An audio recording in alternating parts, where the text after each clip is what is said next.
Eric Muathe from Muathe.com, continuing here with our series on tight bases. Let's take a look here at another example that I just ran across while I was going through the daily search for ideas. I just want to show you this idea here. The one thing that really I wanted to discuss this is because it's a perfect example of what happens even in reverse. Remember, we've been talking about stocks that are breaking out and why we need to see tight bases before any subsequent breakout, right? So tight base and a breakout, you want to see a tight base and a breakout.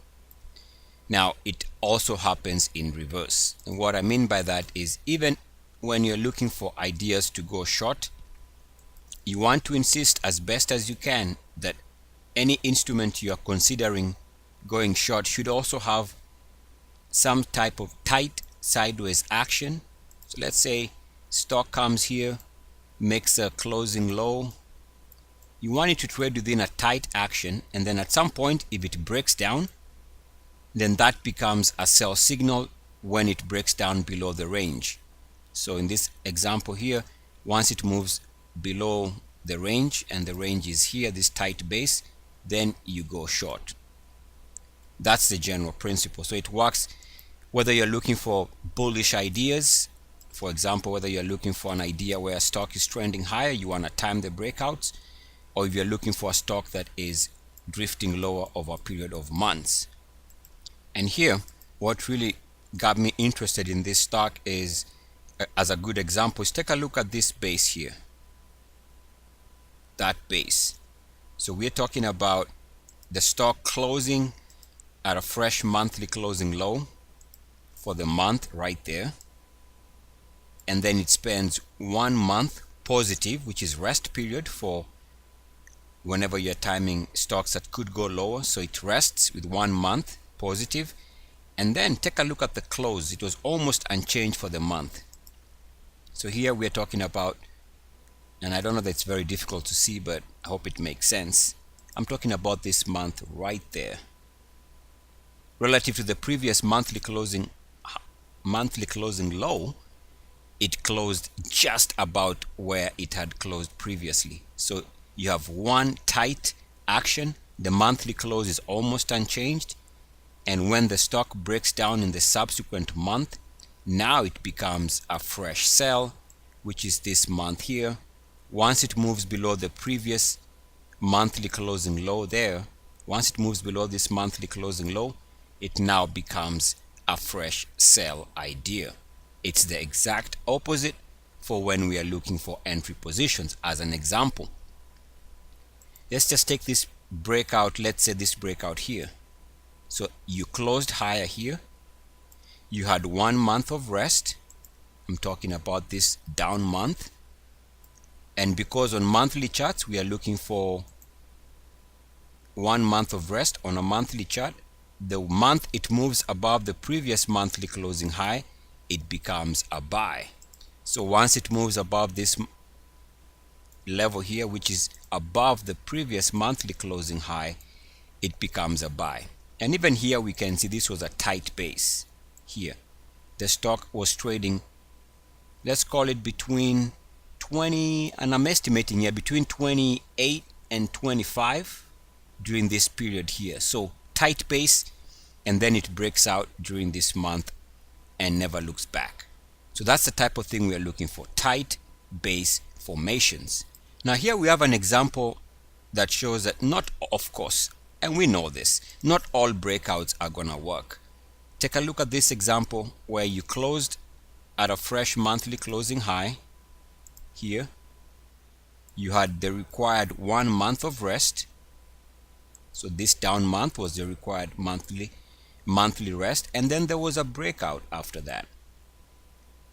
That breakout was good enough when it took place, but you'll notice the subsequent month failed. So there was a breakout there, and the following month we fail. And I'm talking about this period here. Let me show you that month. This month action here is below the previous monthly closing low. So technically that was a failed breakout, and that could have triggered a stop. It happens. But you'll notice that the stock does try again to break out, now with a fresh closing high being your fresh buy point or your new buy point. After recording this monthly closing high there, you adjust your buy point. So let's say you've been stopped out, you adjust your buy point. The next time it breaks out, you give it another go. And this time it was successful. We had 1 month of rest, and I would still say this was not the worst. It was still sideways. In fact, you can actually consider this all price range to be sideways. This period here, the stock was stuck in a range for about 3-4 months. This range here, that's good enough tight base. So once it breaks out, of course, when it breaks out here, you have no way of knowing for sure if it is gonna hold. But in this particular example, it holds, and that's why we play breakouts. When they act well, this one broke out. If you bought the breakout around there, you had a chance to own part of this move.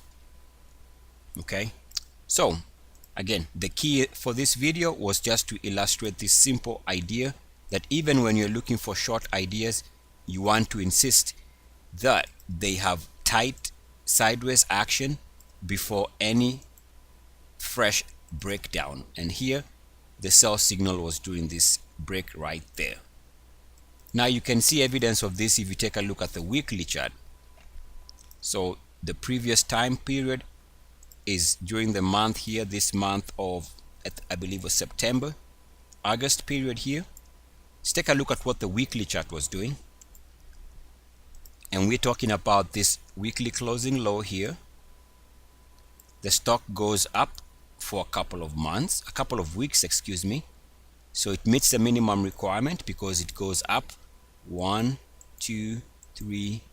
So we have minimum here of 2 weeks, 3, 4, 5 weeks, and then on the 4th week or the 5th week, somewhere there, it breaks down. And what I want to stress is after recording this closing low, so the closing low there, the stock goes sideways, and that sideways action was constructive, was very tight. As you can see, it pretty much traded for the next couple of weeks, 4 weeks, within this range. Very tight action, and subsequently when it breaks down below the previous weekly closing low, you know it's giving a fresh sell signal. Then you can get out. If you got out using that principle, you had a chance of riding this stock from the mid 30s to the current price here of under $10. In this example, we can see that there was a previous breakout during the upward trend, or when the stock was bullish. There was a weekly closing low there. The stock settled down for exactly 2 weeks, and then after that, on the 4th week, it broke out and staged a nice run. Now the next breakout that the stock tried to break out failed, and that also gave it the current high. You can see that it closed here, tried to break out but failed. Now that failed breakout, as you can see, actually turned everything around, and subsequently the stock broke down. And it's a good reminder that whenever you're playing breakouts, if they don't work, you want to get out, because failed breakouts are notorious for taking stocks lower. So you can see a perfect example. Stock tries to break out, closes above the previous weekly closing high after you have enough rest period, and then so the rest period here, in fact, if you think about it, this rest period was not very good. It's a very wide and tight and not very tight base. It's a huge price range. We're talking a price range of between 115 here at the close and the lows here of $90. So it's kind of a wide range, which might explain why the stock did not break out successfully. I would say that was not a very tight base. At any rate, the key here also here is we can see that what happens when a stock tries to break out and fails is that now it does almost chase people and force people to get out, And what happened here is subsequently there was a huge drop. Stock breaks out, fails, spooks people, traders get out, and eventually this is what happens. So be on the lookout for failed breakouts. They are notorious for taking stocks lower. Now, it's kind of interesting how every chart has so much to discuss. What I also notice here is it reminds me of my other method I discussed in a 3-part webinar series. The stock meets the minimum requirements here when it fails to break out. So that's one of the red flags, failed breakout. And then subsequently, there was a drop below this short-term weekly closing low, which gives a fresh sell signal. So once it breaks below this weekly closing low short-term, at the point where it breaks down below that level, it becomes a sell. So this here was a sell signal right there. We can also see here evidence of another situation where it tried to break out here, failed. So that's one of our minimum requirements. Second minimum requirement is once it moves below the short-term weekly closing low here. So once it moves below that, it becomes another momentum moving instrument to the downside. So you want to short the name as it moves below that previous closing low. And again, if you want to understand this concept, just take a look at the webinar here. I go into details with examples, and it should explain why I just saw that while I was recording the video. I thought, let me just touch on it, because sometimes you never know, one thing leads to the other. Charts are full of so much information. You can write a book about one single chart if you really wanted to. Again, let's not get lost here. What we're talking about here in this series is this idea that we want to own instruments. If you're looking for momentum, you want to find stocks that have been resting. Even if it means finding stocks that you want to go short, you want to find a tight base that they've been trading around, and once they break below the range, you have to consider that as a good rested period, and now the stock wants to resume its journey. Remember, here it was drifting lower, makes a closing low, settles down for a couple of weeks, and then breaks down, which means it wants to continue trending lower. At the same time, we can see here the stock was trending higher, it came here, made a weekly closing high. It settled down for a couple of weeks with a minimum requirement of 2 weeks. Subsequently, it would break out, which means after resting, nice good rest, now it's ready to continue on its journey. And that's the concept.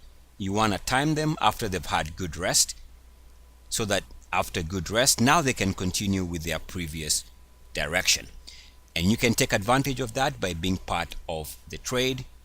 On the way up, you want to play the breakout as a continuation of the previous run, and on the way down, you want to play the breakdown as a continuation of the previous movement lower. Eric Muathe, Muathe.com. As always, good luck, peace, and blessings. ECS.